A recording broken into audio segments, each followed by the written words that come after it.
এসো এসো এসো আসো আম্মা নবো এসো যাও মা, চলো চলো ওই ওই ওই ওইটা ধরিস তো গাইদা মতো ছাড়ো ছাড়ো।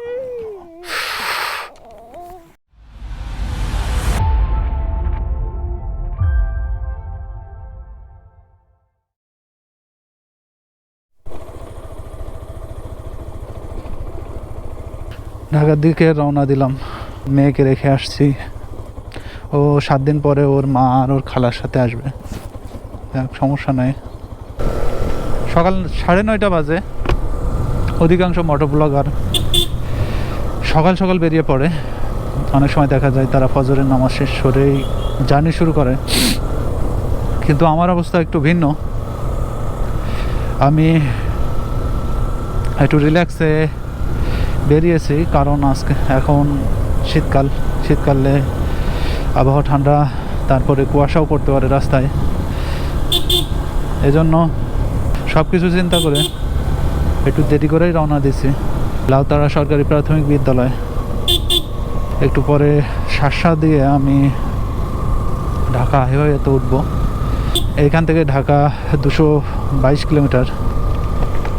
শাসা থেকে মেন রাস্তায় উঠে গেছি। রাস্তায় সাইডে যে বড় বড় শিশু গাছগুলো আছে, এইগুলো আমি আমার ছোটোবেলা থেকেই দেখছি। এত বড় গাছ সচরাচর দেখা যায় না, ব্যক্তিগত মালিকানায় তো দেখাই যায় না, সরকারি বলে হয়তো আছে। যাই হোক, রাস্তার পরিবেশটা অনেক সুন্দর।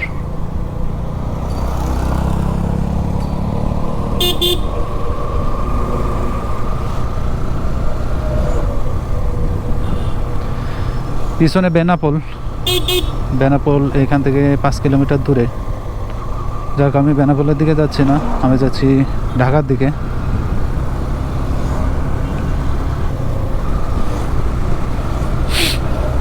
রোদ উঠে গেছে অনেক দূর।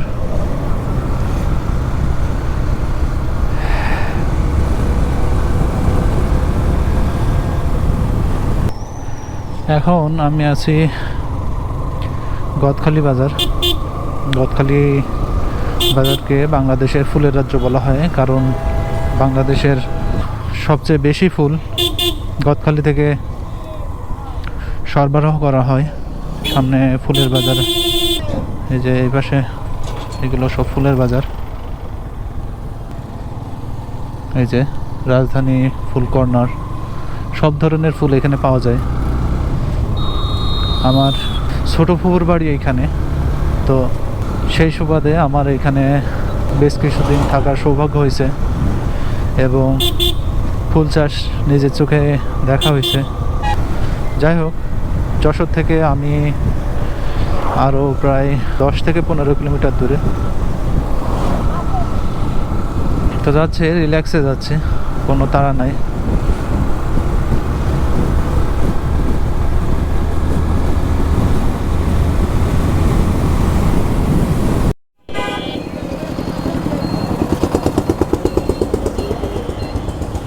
আমি এখন আছি যশোর এসে প্রতিবারই পথ ভুলে যাই। মানে টোটাল যাওয়া আসা মিলে 6 বার হয়েছে, 6 বারই পথ ভুল করছি। মনিহারের রাস্তা কোন দিকে সেটা খুঁজে পাই না। যাই হোক, এক রিক্সাওয়ালা চাচার কাছে জিজ্ঞাসা করে পথটা জেনে নিচ্ছি। সামনেই মনিহার। A few moments later. কোন দিকে আসলাম আল্লাহ জানে। এখানে রিক্সা অনেক বেশি, বাইকগুলোও অনেক করে চলে, হয়তো আমি একটু বেশি নিয়ম মেনে চলি। ভাই, মনিহার কোন দিকে? মনিহার এইদিকে, এই রোড দিয়ে।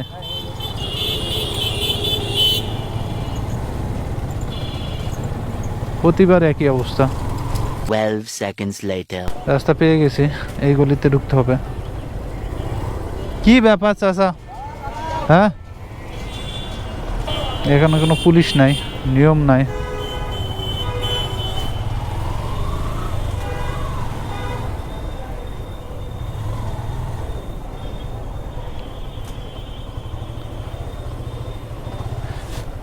ভাই এই পাইটে মনিহার যাওয়া যাবে? আবারও নতুন রাস্তা এটা, এই রাস্তায় আমি আসিনি কখনো। যাই হোক,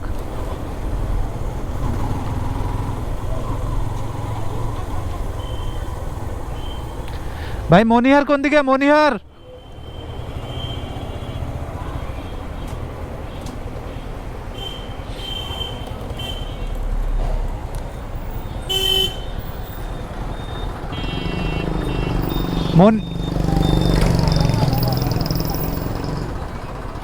ভাই মনিহার কোন দিকে? মনিহার দেখছেন অবস্থা, মানে একেবারে পুরো হারিয়ে গেছি। 2000 years later. কোন গলির মধ্যে ঢুকে গেছি দেখেন, মানে আজকে একটা অবস্থা একবার খারাপ। অন্যদিন তাও রাস্তায় থাকি, আজকে একবার গলির মধ্যে ঢুকে গেছি। আই থিঙ্ক সামনে মনিহার, ডান দিকে কি বাম দিকে এটা জিজ্ঞাসা করে নিতে হবে।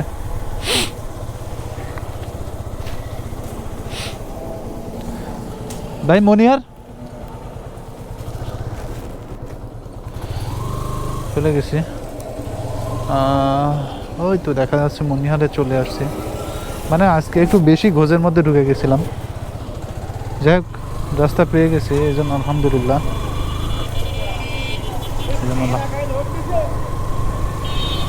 ভালো লাগতেছে। মনিয়া থেকে সোজা চলে যাব।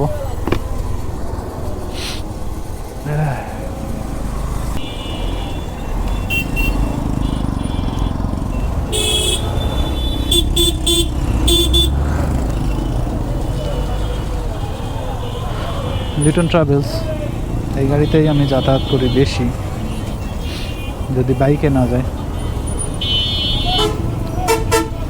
খুব ভালো একটা গাড়ি, অনেক নিয়মকানুন মেনে চলে। এই হলো সেই মনিহার সিনেমা হল। যদিও সিনেমা হলে সিনেমা চলে কিনা আমি জানি না, কিন্তু অনেক বড় সিনেমা হল, বাংলাদেশের মধ্যে একটা নাম করা সিনেমা হল হলো মনিহার।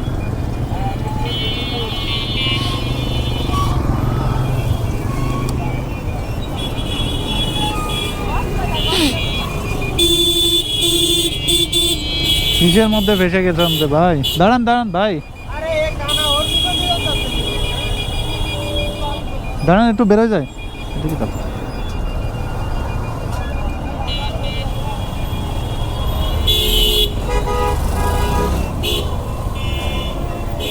এলাকার মানুষের কথাবার্তা শুনলেও ভালো লাগে, অনেক সুন্দর করে কথা বলে, নিজের এলাকার ভাষা।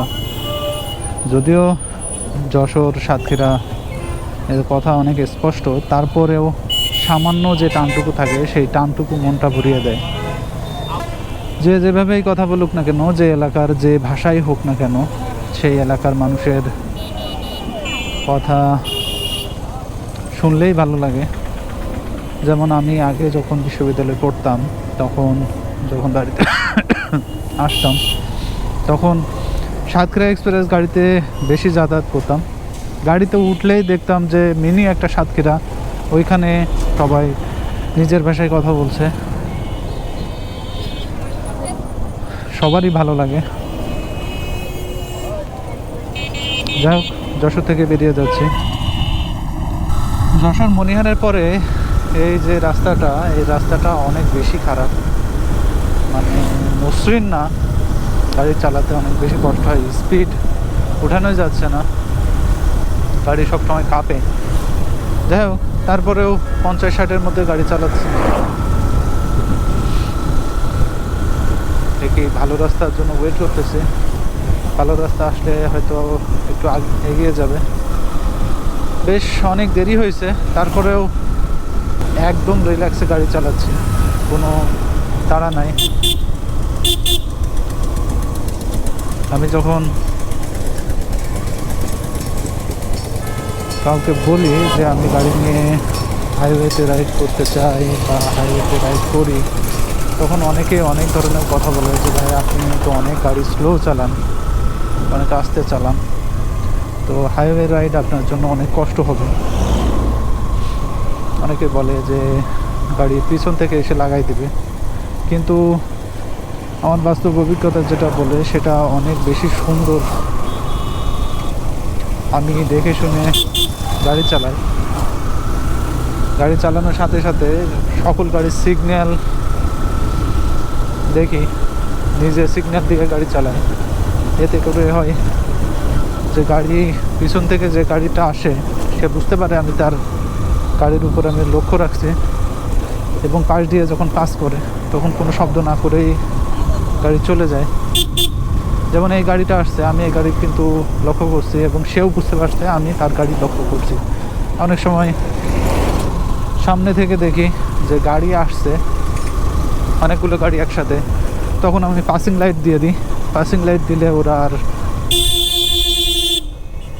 ওভারটেক করতে চায় না। এইভাবে হঠাৎ হঠাৎ করে গাড়ি ঘোরানো যায়? হ্যাঁ, চালার মানুষ।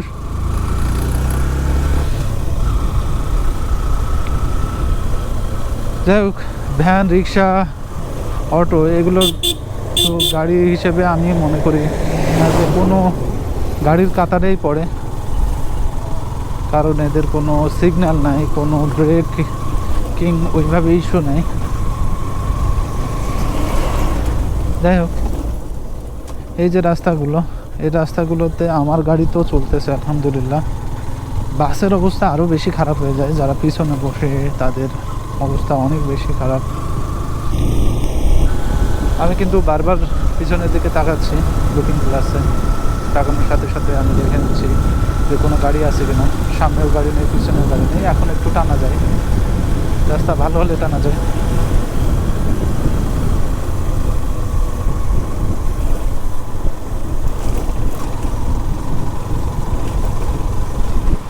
যখন বড় গাড়ি আসে তখন ওই বড় গাড়িকে আমি সাইড দিয়ে সিগন্যাল দিয়ে তাদের চলে যেতে বলি। এতে করে হয় কি, আমি আরও রিল্যাক্সে গাড়ি চালাতে পারি।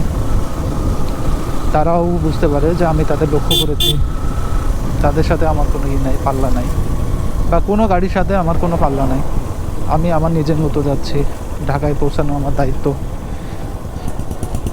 আমার পরিবার আমার জন্য ওয়েট করে আছে। আমার সুবিধা অসুবিধা, মানে তাদেরও সুবিধা অসুবিধা সব কিছু বিচার বিবেচনা করে আমাকে গাড়ি চালাতে হয়। এজন্য কোনো বিষয়ে কারো কথায় গুরুত্ব না দিয়ে আমি আমার মতো, আমার সুবিধা মতো গাড়ি চালাই।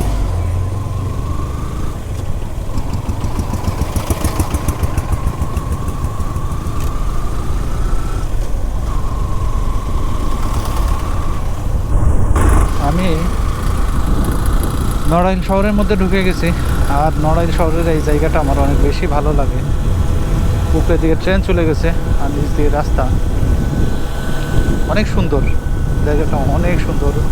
আমি যে কয়বার আসছি সেই কয়বার আমার ভালো লাগছে। আমি চাইছিলাম আমার ব্লগে এই জায়গাটা রাখার জন্য, কিন্তু রাখতে পারিনি। এটা হলো ঢাকা থেকে খুলনাগামী যে ট্রেনগুলো আছে ওই ট্রেনের রাস্তা, পদ্মা সেতু হয়ে আসছে। আর ফেসবুকে বা ইউটিউবে এইখানে একটা পুলিশের চেকপোস্ট দেখা যায়, কিন্তু আমি যে কয়বার আসছি একবারও দেখতে পাইনি।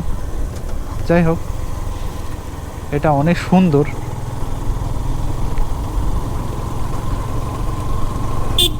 নড়াইল শহর আর মনে হয় খুব বেশি দূরে নয়, 7-8 কিলোমিটার হবে। পিছনে পরিবহন আসছে, পরিবহনকে যাওয়ার সুযোগ করে দিই।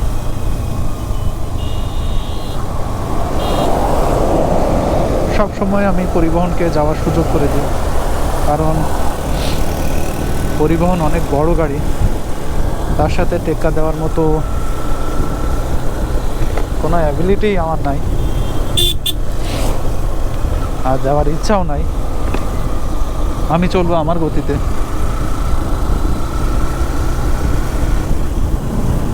A few moments later.